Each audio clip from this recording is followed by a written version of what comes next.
Yeah, layout design can be tricky, but today's video is going to give you the utmost confidence when it comes to laying out your graphics in a professional and easy to use way. So quickly, take a look at this furniture brochure. When you look at this design, what do you instantly feel in terms of the layout? It might be that you get a feeling of things being cramped and just too cluttered. That's because of one main problem that designers do run into, and that is when they're given a lot of text to work with and the client seemingly offers not so much room to work with that text. But don't worry, because we're going to fix that really easily. So here's the brochure design in Photoshop, and I want you to take a look at this design with layout in mind. If we zoom in here on this first section, what would you change on this design? Well, for me, the first thing I did was change the font choices and lowered some of the text sizing to free up some more white space. The OG design is just way too cramped. Also, if we look back at it, the paragraph body text had a lot of unwanted gaps at the end of sentences, and so I neatened that up and freed up some more room. I also reduced the size of the furniture as well, again, so we can still use the mass amount of text that the client has given us for this design. Even though we've got loads of text, we can make it work and also look good. Moving to the other side, things look even more cramped here. We have a lot of text once more, and it seems like it's almost going to be impossible to work with this typography. But that's not the case. I again reduced the image size and changed the layout of the text. Now I like my decision to have the dividing line repeated on the second page, because it allows for the two chairs that have long descriptions to be placed in their own proximity area. But now, take a hard look at this design. There's one major finishing touch I can add to it, a very small touch might I add, and that has been seen on this mock-up here. Can you tell what I did different? Yes, simply making the pricing bolder and the actual price itself a different color. The design almost looks completely different, but in a good way. So yeah, if you do have a lot of text to work with, start playing Tetris, but in a graphic design way, and just reorder things, resize things, and make it work in a very layout ordered manner. You are trying to think of a logical solution to a spatial problem when it comes to layout. Almost every design uses imagery or graphics of some kind, right? Well, the next problem graphic designers typically run into when considering layout is unsuitable image placement. Now, it can typically be broken down into three problems. Inappropriate emphasis. Placing an image in a prominent location that doesn't relate to the main message or distracts from the focal point of the design. The second problem is inserting images that clash with the overall aesthetic or theme of the layout, and this disrupts the visual harmony. And thirdly, including irrelevant imagery or images that are unrelated to the content or the context of your design, and this confuses or misleads the viewer. So the very first thing to do here is to ensure that the images directly relate to the content or the message of your design. They should complement the text and enhance understanding rather than detract away from it.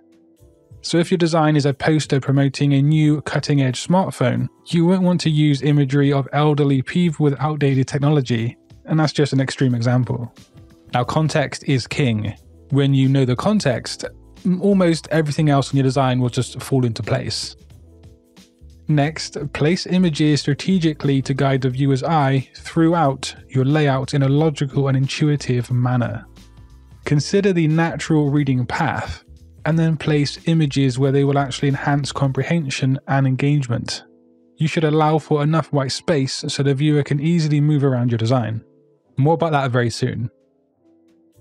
Always look at the imagery or graphics that you're selecting and using, and ask yourself, does it help tell the story or set the tone or emotion of your design? Using hand-drawn illustrations for a Japanese restaurant menu could look more authentic and more cultural than just food photography, as an example. The next problem you might run into as a graphic designer is actually a collection of small layout issues that often form together to make a giant headache. And you might not even realize as a designer you've got this headache going on your design. Unintuitive flow refers to a layout design that does not guide the viewer's eyes in a logical or intuitive manner, and of course this confuses the viewers. Disjointed sequences are where you place content elements in random or disjointed sequencing, and this does not follow a logical order of reading, and it makes it difficult for viewers to understand the intended flow of your information. Now, a lack of visual hierarchy is a big one. Now, sometimes designers fail to establish a clear visual hierarchy on their layout. And again, just a design that is too cramped, almost as if you're trying to suffocate the viewer with no white space. And come on, we don't want to commit design homicide now, do we? No, instead, here's how you can rectify these issues with ease. So yeah, first, establish clear hierarchy. Organize content elements in an order of hierarchy, and that's easier said than done, right? Well, actually, it's not that difficult. Just think of the most important information on your design, and then give that prominence. Use visual cues like size, color, and typography to guide the viewer's attention and indicate the relative importance of each element. I also have videos completely dedicated to hierarchy linked in the corner. But then you want to create visual pathways. So design the layout to create a natural visual pathway that leads the viewer's eye through the content in a logical and intuitive manner. Arrange your elements sequentially following the natural reading order, and use visual cues like lines or directional elements to connect related content. And then you want to simplify navigation. Keep navigation elements simple and intuitive, and this ensures that viewers can easily navigate through your layout without confusion. Use clear labels and use consistent placement for navigation buttons or links, and avoid cluttering the layout with unnecessary navigation options.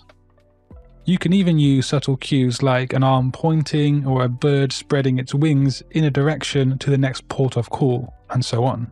Remember this quote: it's always better to have too much white space than not enough white space on a design.